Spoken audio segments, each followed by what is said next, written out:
Assalamu alaikum everyone and welcome to my YouTube channel Study with Hatija.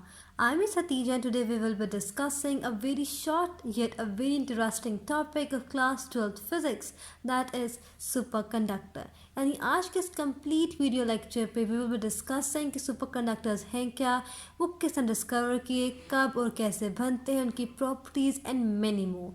So before starting the lecture it's a humble request कि अगर अभी तक आपने channel को subscribe नहीं किया so don't forget hit the like and subscribe icon to become a part of my family. Let's start with the lecture. बिस्मिल्लाहिर्रहमानिर्रहीम. सबसे पहले बात आती है कि सुपर कंडक्टर्स हैं क्या.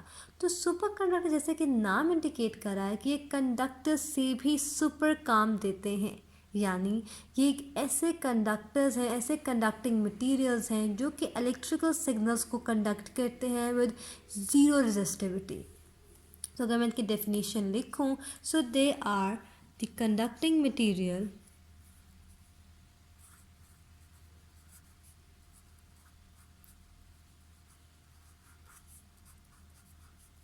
or simply conductors that conduct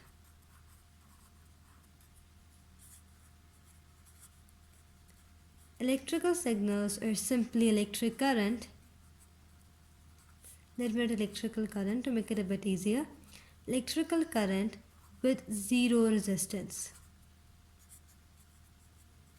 यानी ये ऐसे कंडक्टिंग मटेरियल हैं जो कि ज़ीरो रेजिस्टेंस ऑफ़र करते हैं इलेक्ट्रिकल करंट के फ्लो को. अगर मैं इसको एक्सप्लेन करना चाहूँ तो फॉर एग्जांपल अगर मेरे पास एक सिंपल सी एक सर्किट है जिसमें एक बैटरी है और मेरे पास एक बल्ब है, यानी एक सोर्स है और एक उसका अफेक्ट है.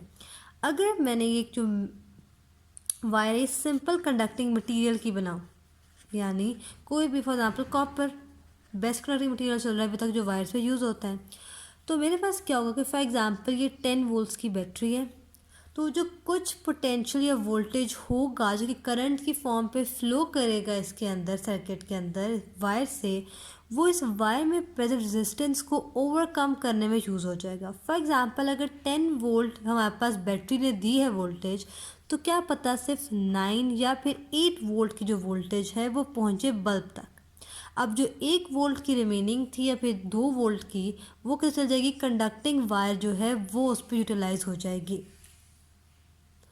अब लेकिन अगर मैं इसी कंडक्टिंग मटेरियल की जगह यूज़ कर लूँ अपना सुपर कंडक्टिंग मटेरियल, यानी सिंपल मटेरियल नहीं है कंडक्टिंग, अब सुपर कंडक्टिंग मटेरियल है, तो मेरे पास क्या होगा कि अगर यहाँ 10 वोल्ट की हमारे पास वोल्टेज थी तो यहाँ भी हमारे पास 10 वोल्ट की वोल्टेज ही जाएगी, यानी कोई भी हमारे पास इलेक्ट्रिकल सिग्नल या पावर जो है वो लॉस नहीं होगी. तो गाइस ये तो हमारे पास हो गया सुपर कंडक्टर. सुपर कंडक्टर हमारे पास ऐसे कंडक्टर्स हैं जो कि यूजली बहुत लो टेम्परेचर में बनते हैं, यानी नियर टू फ्रीजिंग पॉइंट ये कंडक्टर्स हमारे पास बनते हैं और फिर हमारे पास ज़ीरो रेजिस्टेंस पे कंडक्टिविटी करते हैं. तो गाइज़ यहाँ तक पूरा डिस्कस हो गया कि सुपर कंडक्टर्स हमारे पास हैं क्या, और ये भी कि यूजुअली बहुत लो टेम्परेचर पे बनते हैं. अब हमारे पास बात आती है कि हु डिस्कवर्ड द, यानी इनकी डिस्कवरी किसने की थी. तो बेसिकली ये डिस्कवर्ड किसने किए थे, ये हमारे पास 1911 पे एक डच फिजिस्ट थे हमारे पास कैमरलिन ओन्स, इनने इसे डिस्कवर किया था. इन 1911 कैमरलिन ओन्स ने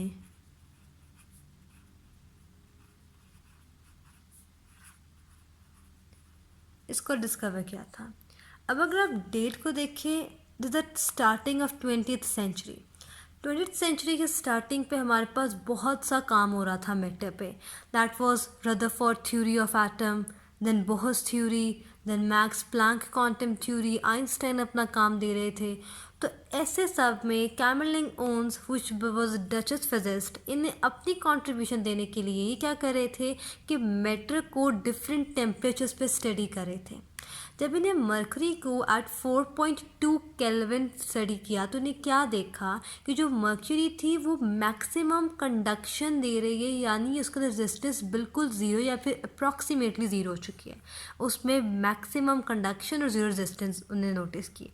तो उन्हें उस टेम्परेचर पे जो मटेरियल था उसे सुपर कंडक्टर का नाम कि ये सुपर तरीके से कंडक्शन कर रहा है। अब अगर मैं इसी को एक ग्राफ से एक्सप्लेन करूं तो जो ग्राफ हमारे पास होता है वो बहुत सिंपल है। अब देखा जाए तो ये मेरे पास लेट्स सी ये ग्राफ है, ठीक। अब यहाँ इस साइड पे मैं ले रही हूँ इलेक्ट्रिकल रेजिस्टिविटी, यानी रेजिस्टेंस जो कि इलेक्ट्रिसिटी को दी जा रही है, और यहाँ मैं ले रही हूँ temperature.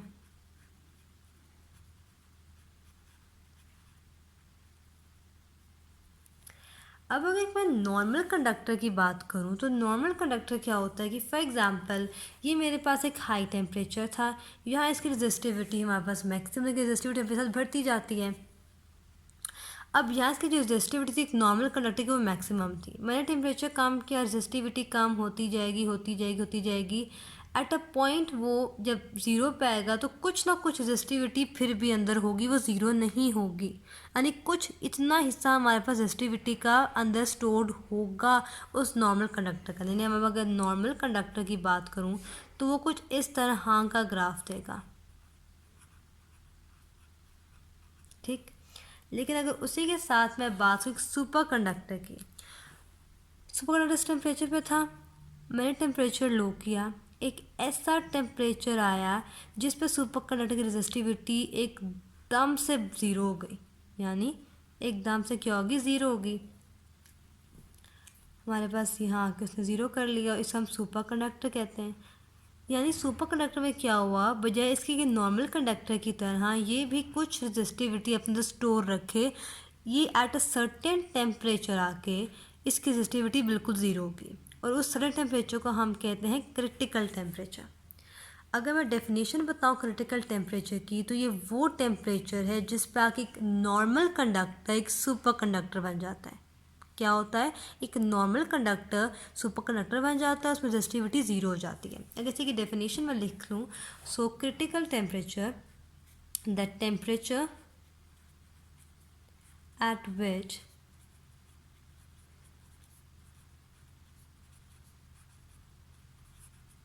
resistivity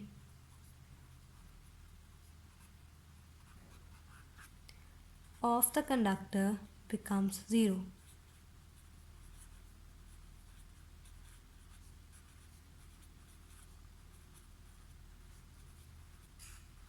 Is called critical temperature। यानी क्रिटिकल टेम्परेचर हमारे पास वो टेम्परेचर है जिस पे आके एक मटीरियल यानी कंडक्टिंग मटीरियल की जो रेजिस्टिविटी है वो बिल्कुल ज़ीरो हो जाती है और वो एक सुपर कंडक्टर के तौर पे बिहेव करता है। फॉर एग्ज़ाम्पल जो हमारे पास डिस्कवर्ड की गई थी कि जो क्रिटिकल टेम्परेचर है मर्क्यूरी का, वो हमारे पास आता है 4.2 केल्विन, एंड अगर 4.2 kelvin nearly absolute zero, mercury हमारे पास एक सुपर कंडक्टर। इसी तरह एल्यूमिनियम हमारे पास आता है, एल्यूमिनियम हमारे पास क्या होता है 1.18 केल्विन, यानी ये तो बिल्कुल एब्सोल्यूट ज़ीरो के साथ है, वहाँ आके ये सुपर कंडक्टर पे बिहेव करता है। तो हमारे पास सुपर कंडक्टर क्या थे कि बहुत लो टेम्परेचर में कंडक्टर्स के तौर पे काम करते हैं, ऐसे कंडक्टर जो कि हमारे पास ज़ीरो रेजिस्टेंस ऑफर करते हैं, और जिस टेम्परेचर में वो कंडक्टर से सुपर कंडक्टर बनते हैं उसको हम क्रिटिकल टेम्परेचर कहते हैं। अब बात आती है इनकी प्रॉपर्टीज़ की। तो जो दो प्रोडक्ट हमारे पास बहुत इनकी फेमस या फिर मेन प्रॉपर्टीज़ हैं, उसमें पहले तो हमने स्टडी कर ली, दैट इज़ ज़ीरो रेजिस्टेंस, यानी इनकी ज़ीरो रेजिस्टेंस होती है, ये रेजिस्टेंस ऑफर नहीं करते, जितना इनपुट होगा उतना ही हमारे पास आउटपुट होगा, there will be no loss of power और any electrical signal, so zero resistance. दूसरी जो प्रॉपर्टी मैं आपको बताने लगी उसको गौर से सुनिएगा, डायामैग्नेटिक बिहेवियर। अब अगर तो स्टूडेंट्स आप लोगों ने मेरी पहली वीडियो जो कि मैंने अपलोड की थी on type of magnetic material ली होगी, then this term is not a new one for you. लेकिन अभी तक अगर आपने वो वीडियो नहीं देखी तो मैं उसका लिंक डिस्क्रिप्शन में डाल दूँगी, आप लोग ज़रूर देख लीजिएगा। It's a very useful video. तो छोटा सा रिव्यू दे देती हूँ उसके लिए ताकि हमारा मोमेंटम ना टूटे। तो डायमैग्नेटिक मटेरियल एक ऐसे मटेरियल हैं जिनको जब हम लोग प्लेस करते हैं मैग्नेटिक फील्ड में तो ये मैग्नेटिक फील्ड को वीकली रिपेल करते हैं और हमेशा उसकी ऑपोजिट डायरेक्शन में मूव करते हैं। फॉर एग्जाम्पल, अगर मैग्नेटिक फील्ड की डायरेक्शन इस तरफ है, इस तरफ from my left to my right, तो जो हमारे पास एक डायमैग्नेटिक मटेरियल होगा वो हमेशा राइट से लेफ़्ट की तरफ मूव, नहीं, हमेशा ऑपोजिट मूव करेंगे। तो अब ये प्रॉपर्टीज़ कैसे यूज़ में लाते हैं हम, इसको देखने के लिए हम इनके एप्लीकेशंस देखते हैं कुछ।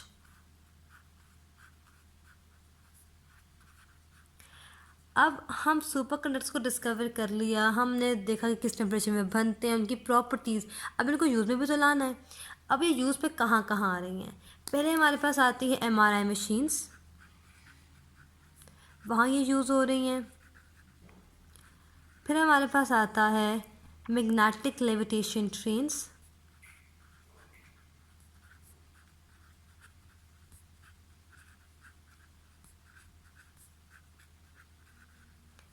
Then we have computer chips and much more. मैं ये तीनों लेकर आपको एक्सप्लेन करती हूँ। अब MRI मशीन सब जानते हैं, एक डायग्नोस्टिक मशीन है जो कि हमारे पास 3D एक्सरेज लेने के लिए यूज़ होती है। ये फॉर एग्जांपल कोई भी एबनॉर्मेलिटी या हमारे पास एनॉर्मली उसको स्टडी करने के लिए हम यूज़ करते हैं। उस पर हम ये यूज़ करते हैं सुपर कंडक्टर को मैग्नेटिक मटेरियल के तौर पे। वहाँ हमारे पास ये सुपर कंडक्टर काम करता है जो रेजिस्टेंस देता है, इलेक्ट्रिक कंडक्शन आसानी से हो जाती है, लॉट ऑफ उसकी बहुत डिटेल है। अगर मैं इसको सिंपली एक्सप्लेन करूँ विद दिस वन जो कि सबसे इंटरेस्टिंग है, मैग्नेटिक लेविटेशन ट्रेन। सिंपली हमारे पास क्या आ जाती है, मैगलेव ट्रेन। अब मैगलेव ट्रेन हमारे पास छोटी क्लासेस से पढ़ते आ रहे हैं कि जी मैग्नेटिक ट्रेन होती है, ये पटरी के साथ लग नहीं रही होती और हवा में लेविटेट कर रही होती है। तब इस हमारे पास होता क्या है, क्यों लेविटेट करती है? लेविटेट का मतलब क्या होता है? फॉर एग्जाम्पल कि ये ग्राउंड है तो मैं इतना ऊंचाई पर रहूँगी ग्राउंड से, बिल्कुल ग्राउंड के साथ चिपकी नहीं होगी चीज़। में इसका वर्क क्या होता है कि फॉर एग्ज़ाम्पल हमारे पास जो ट्रैक होता है इस ट्रेन का, या तो वो सुपर कंडक्टर का बना होता है और जो हमारे पास बिल्कुल बॉटम होती है ट्रेन की वो नॉर्मल मैग्नेटिक मटेरियल की बनी होती है, या फिर जो बॉटम है वो सुपर कंडक्टर की और ट्रैक है वो मैग्नेटिक मटेरियल का बना होता है। अब चूँकि मैंने बोला कि डायमैग्नेटिक मटेरियल है तो हम इस वाली प्रॉपर्टी को मैगलेव ट्रेन पे बहुत एफिशिएंटली यूज़ करते हैं। इसमें होता क्या है कि जो ट्रैक, फॉर एग्जाम्पल ये मेरा ट्रैक है, ये मैंने एक मैग्नेटिक मटेरियल का बनाया है। ये मेरे पास मेरा सुपर कंडक्टर है जो कि उसको रिपेल करके डायमैग्नेटिक है। अब ये आपस में बिल्कुल भी अटैच नहीं होंगे, थोड़े फासले में रहेंगे। इसी रिपल्जन की वजह से जो हमारे पास ट्रेन है वो हवा में लेविटेट करते थे, साथ चिपकती नहीं है।